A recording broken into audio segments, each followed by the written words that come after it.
Hello friends, मैं चंदन गुप्ता। आज जिस टॉपिक के बारे में हम बात करेंगे उस टॉपिक का नाम है कॉम्पैक्ट फ्लोरोसेंट लैंप। जिस तरीके से आप इस स्क्रीन पर देख रहे हैं एक लैंप शो किया हुआ है, इसको बोलते हैं हम कॉम्पैक्ट फ्लोरोसेंट लैंप CFL। सामान्यतः इस लैंप का आपने घरों के अंदर इस्तेमाल किया होगा। इस लैंप के अंदर दो चीज़ें होती है। देखो, ये जो ऊपर का पोर्शन है जो ट्यूब जैसा नज़र आ रहा है, ये तो इसकी ट्यूब है जिसके माध्यम से हमको प्रकाश मिलता है, और ये जो इसका पीछे का हिस्सा है ये इसको बेस देता है, और इसके टर्मिनल्स यहाँ नीचे की तरफ होते हैं। यहाँ पे जो हमें इसमें दिखाई नहीं दे रहे हैं, ये टर्मिनल्स इसके नीचे होते हैं यहाँ पे, और इसके पीछे जो होता है इसके सप्लाई कनेक्ट करने के लिए एक स्विच होता है, जिससे इसको हम एक होल्डर में लगा सकते हैं और इसको हम सप्लाई दे सकते हैं। ठीक है, तो हम इस फ्लोरोसेंट ट्यूब के बारे इस कॉम्पैक्ट फ्लोरोसेंट लैंप के बारे में बात करें तो ये विद्युतीय ऊर्जा की बचत के साधन के रूप में इन लैंपों का प्रयोग घरेलू और औद्योगिक स्थानों पर किया जाता है। इसे कॉम्पैक्ट फ्लोरोसेंट लैंप के नाम से भी जाना जाता है, जो हम कह रहे हैं कि शॉर्ट में CFL होता है। ये एक लो प्रेशर फ्लोरोसेंट लैंप है। क्या है ये? Low pressure. इसके अंदर प्रेशर क्या होता है? लो। इसमें उच्च स्टार्टिंग वोल्टेज के लिए इलेक्ट्रॉनिक परिपथ का प्रयोग किया जाता है, हायर वोल्टेज के लिए। यह इलेक्ट्रॉनिक परिपथ लैंप पर जब कार्यरत होता है तब धारा को तथा वोल्टेज को नियंत्रित करता है। इसकी विशेषता यह है कि 18 वोल्ट 250 वोल्ट AC का CFL लैंप के 100 वोल्ट के बराबर रोशनी देता है। इसका मतलब आप समझे? ये जो CFL अगर 18 वोल्ट पर जितनी एनर्जी देगा, वो एनर्जी दूसरे लैंप के 100 वाट के तुलना के बराबर है, और इससे जो रोशनी आती है वो ठंडक प्रदान करने वाली और सुहावनी होती है, और ये बिजली की खपत को बहुत कम करते हैं, बहुत कम बिजली की खपत करते हैं। जैसे नॉर्मली ये 3 वोल्ट 5 वोल्ट 9 वोल्ट में 11 वोल्ट 14 वोल्ट 15 वोल्ट में अवेलेबल होते हैं। सभी CFL 250 वोल्ट पर कार्यरत होते हैं। इसमें आपने देखा एक बार CFL। इसकी अगर हम संरचना की बात कर लें तो इसकी संरचना में क्या होता है, लैंप में एक ट्यूब का उपयोग किया जाता है जो कि वर्गाकार रूप में मुड़कर एक उद्दीप्ति लैंप के जितने स्थान में फिट हो जाती है, और एक सुदृढ़ छोटी इलेक्ट्रॉनिक ब्लास्ट लैंप के आधार पर स्थित होती है। ये क्या है? ये ब्लास्ट लैंप है। ये इसके अंदर इसका सर्किट बना हुआ है जिसके माध्यम से ये कार्य करता है। ठीक है, और जो CFL का क्रम मूल्य होता है वो दूसरे लैंपों की तुलना में अधिक होता है, लेकिन परंतु दूसरे लैंपों का इसका जीवन काल भी अधिक होता है और मूल्य 5 गुना 6 गुना अधिक होता है, लेकिन बिजली की खपत वो उससे 5 गुना 6 गुना कम करता है। मतलब समझ में आया कि महंगा तो है लेकिन लाइट की बचत करेगा, इलेक्ट्रिसिटी की बचत करेगा। दूसरे वाले लैंप सस्ते तो होंगे लेकिन लाइट की बचत नहीं करेंगे, वो इसके कंपेयर में ज़्यादा लाइट लेंगे। इसके बाद हम इसके कार्य सिद्धांतों की बात करते हैं। तो CFL बल्ब का जो कार्य सिद्धांत होता है वो फ्लोरोसेंट लाइटिंग के समान ही होता है, अर्थात कि मरकरी के परमाणुओं के साथ जो इलेक्ट्रॉन बंधे होते हैं वे अवस्था में उत्तेजित हो जाते हैं कि वहाँ पर पराबैंगनी प्रकाश का विकिरण प्रदान करने लगते हैं। जैसे ही वो निम्न ऊर्जा स्तर की ओर वाष्पित आते हैं तो पराबैंगनी प्रकाश उत्सर्जित करने लगते हैं और बल्ब की दीवारों से लेपित फ्लोरोसेंट पाउडर से टकराकर दृश्य प्रकाश में बदल जाते हैं। इसके साथ साथ कुछ एनर्जी ऊष्मा में भी बदल जाती है, जो कि अन्य पदार्थ जैसे कांच द्वारा अवशोषित कर ली जाती है।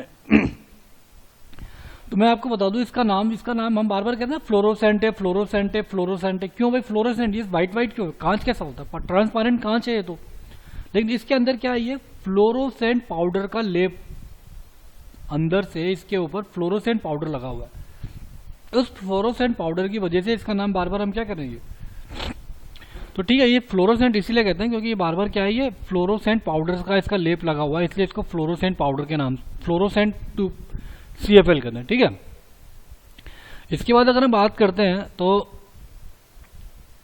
इसके बारे में अगर हम बात करें तो कि CFL उद्दीप्ति जो दूसरे उद्दीप्ति लैंपों से भिन्न प्रकार का शक्ति वर्णक्रम का विकिरण करके वितरित करते हैं।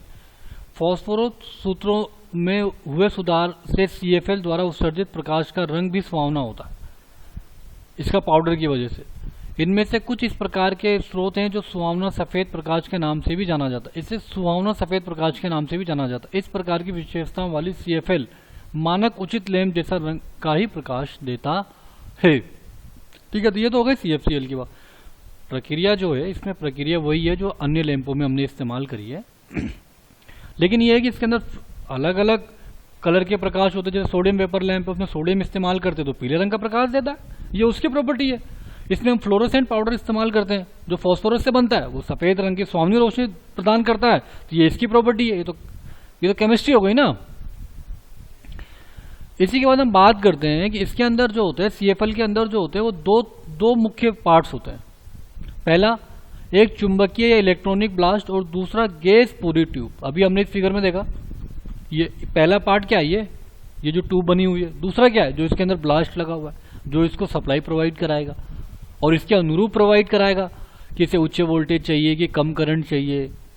ठीक है ना बच्चों, आप समझ ही गए होंगे ये क्या है। ये तो ट्यूब है और इसके अंदर इसका ये ब्लास्ट सर्किट बना हुआ है।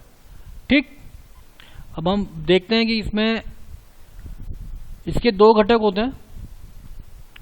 ये इसके दो घटक है, एक चुंबकीय इलेक्ट्रॉनिक ब्लास्ट और दूसरा गैस पूरी ट्यूब जो कि बल्ब और बर्नर कहलाता है। चुंबकीय प्रकार के ब्लास्ट को इलेक्ट्रॉनिक ब्लास्ट से बदलने से झिलमिलाहट धीरे से स्टार्ट होने के दोष को दूर किया जा सकता है। ठीक है, जो कि परंपरागत फ्लोरोसेंट लाइटिंग में होता है और इसके कारण छोटे लैंप के विकास करने में मदद मिली जो सीधे ही बड़े उपदीप्ति। ठीक है, अगर हम बात करते हैं सीधी शब्दों में, अगर हम बात करें जो हम पहले जो इस्तेमाल करते थे, हम क्या करते थे, हम चुंबकीय प्रकार के ब्लास्ट इस्तेमाल करते थे। हम फ्लोरोसेंट लैंप में क्या करते थे, मैग्नेटिक प्रकार का, उसमें कोई लगी होती थी। लेकिन इस CFL में क्या करा हमने, इलेक्ट्रॉनिक प्रकार का ब्लास्ट इस्तेमाल किया। इसका फायदा क्या हुआ, बल्ब में, ट्यूबलाइट में क्या होता है, कभी कभी आपने ध्यान से देखा होगा झिलमिलाती है ट्यूबलाइट को ध्यान से देखोगे ना तो ऐसा लगेगा झिलमिला रही है, लेकिन CFL नहीं झिलमिलाती। क्यों, क्योंकि इसके अंदर होता क्या है, इसके अंदर मैग्नेटिक वाला ब्लास्ट नहीं होता, इलेक्ट्रॉनिक ब्लास्ट होता है। ठीक है क्या होता है इसके अंदर, इलेक्ट्रॉनिक ब्लास्ट होता है। जो हमारी जो चोक कोइल होती है वो इलेक्ट्रॉनिक होती है, इसलिए ये झिलमिलाती नहीं है। CFL नॉर्मली दो प्रकार के होते हैं। क्या होते हैं CFL, कितने प्रकार के होते हैं, देखो स्क्रीन पे लिखा हुआ है कि CFL कितने प्रकार की होती है, दो प्रकार की CFL होती है। अगर हम पहले प्रकार की बात करें तो इंटीग्रेटेड लैंप होता है। एक तो CFL दो प्रकार की होती है, पहला इंटीग्रेटेड लैंप होता है और दूसरा नॉन इंटीग्रेटिंग लैंप होता है। पहला क्या होता है, इंटीग्रेटिंग लैंप होता है और दूसरा क्या होता है, नॉन इंटीग्रेटिंग लैंप होता है।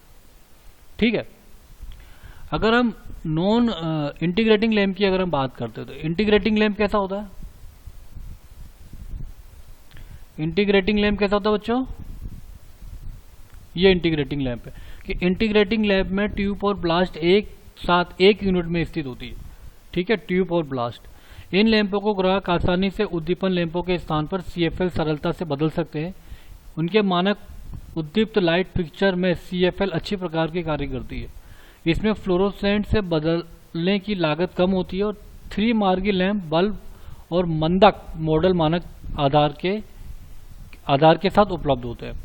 लेकिन नॉन इंटीग्रेटेड में क्या होगा, नॉन इंटीग्रेटेड लैंपों में क्या होता है कि नॉन इंटीग्रेटेड CFL में ब्लास्ट को स्थायी रूप से प्रकाशीय आवरण में स्थापित किया जाता है और इसमें केवल लैंप की आयु समाप्त होने पर केवल लैंप को बदला जाता है।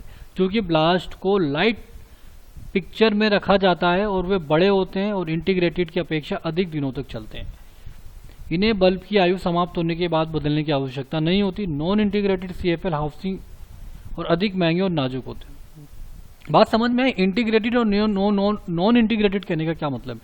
इंटीग्रेटेड करने का मतलब क्या होता है कि इसमें दो ही मेन पार्ट होते हैं। पहला क्या होता है, इसके अंदर दो ही मेन पार्ट होते हैं ना, एक तो ब्लास्ट होता है और दूसरा ट्यूब होती है।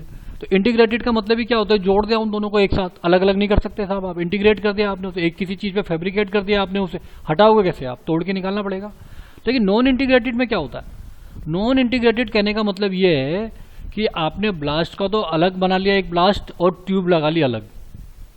नॉर्मली इसके अंदर ट्यूब ही खराब होती है तो हम क्या, जो ट्यूब खराब हो गई तो उसकी जगह नई ट्यूब लगा लो, ब्लास्ट हो ही चलेगी। ठीक है, ब्लास्ट बदलने की जरूरत नहीं है और इसके अंदर इलेक्ट्रॉनिक ब्लास्ट का इस्तेमाल किया जाता है। जो CFL जो कॉम्पैक्ट फ्लोरोसेंट लैंप होता है, जो उसका जीवन काल होता है वो 6000 से 15000 घंटे तक ये चल सकता है। जो मानक होता है उसका तो 750 घंटे से 1000 घंटे तक ही होता है ना कि मतलब 750 से 1000 घंटे तो बहुत अच्छे से काम करेगा, लेकिन जैसे ही टाइम आप बढ़ाओगे तो उसकी क्वालिटी थोड़ी थोड़ी कम हो जाएगी, लेकिन काम हमारा चलता रहेगा। तो ये हो गया आपका CFL। CFL में अगर हम बात कर लें कि हमने आज क्या क्या पढ़ा, तो हमने एक लैंप के बारे में पढ़ा जिसे CFL कहते हैं, कॉम्पैक्ट फ्लोरोसेंट लैंप होता है ये।